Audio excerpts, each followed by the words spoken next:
Assalamu alaikum wa rahmatullahi wa barakatuh. This is Najwa Husseini with Azadi News.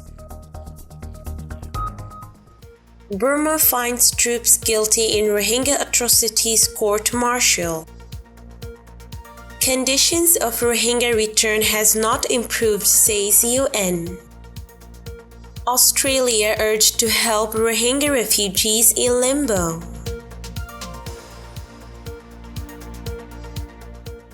Three Burmese military officers have been found guilty by a court-martial investigating atrocities against the Rohingya in conflict-ridden Arakan state, the army announced. The rare action against members of the military on Tuesday comes as Burma faces charges of genocide at the UN's top court over a brutal 2017 crackdown against the Rohingya. Some 750,000 mostly Muslim Rohingya fled to neighboring Bangladesh during the crackdown, carrying with them accounts of widespread murder, rape, and arson. Rights groups accused security forces of committing atrocities in various villages, including Gudape, where they alleged at least 5 shallow mass graves had been found. After initially denying the allegations, the military started court-martial proceedings in September last year, admitting there had been weakness in following instructions in the village. The Commander-in-Chief's office announced on Tuesday that the court-martial had confirmed the guilty verdict and sentenced 3 officers. No details were provided on the perpetrators, their crimes, or sentences.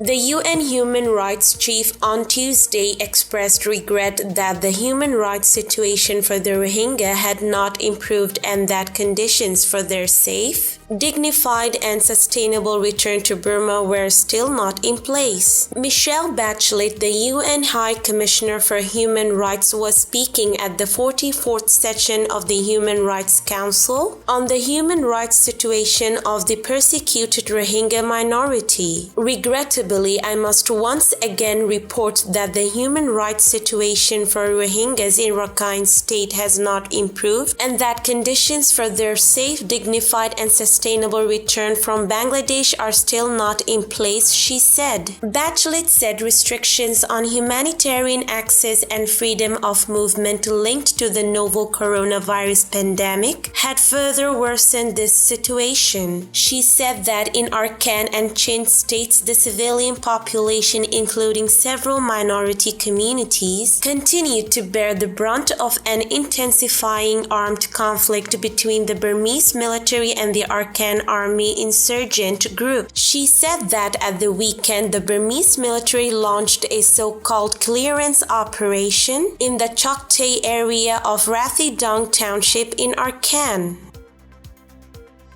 Australia and Indonesia have been urged to lead a push to avoid a humanitarian crisis after almost 100 Rohingya refugees were rescued when their boat broke down. The refugees, who are part of Burma's persecuted Rohingya ethnic minority, were rescued by local fishermen off Indonesia's Aceh province after the boat appeared to be sinking last week. Indonesia's Foreign Minister Retno Marsudi said the 94 people comprising 49 women, 15 men, 10 boys, and 20 girls were victims of people smugglers. Last month, the United Nations High Commissioner for Refugees was urging Australia and Indonesia as co-chairs of an anti-people smuggling forum known as the Bali Process to activate high-level discussions between members to avoid a repeat of a 2015 disaster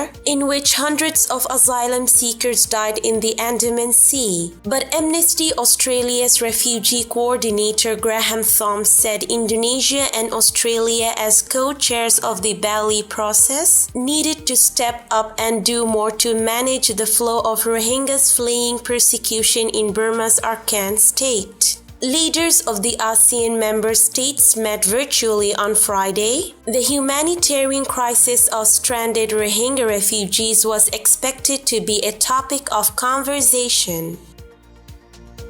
This is today's news. To get more updates about Rohingya, subscribe to our YouTube channel and hit the notification bell.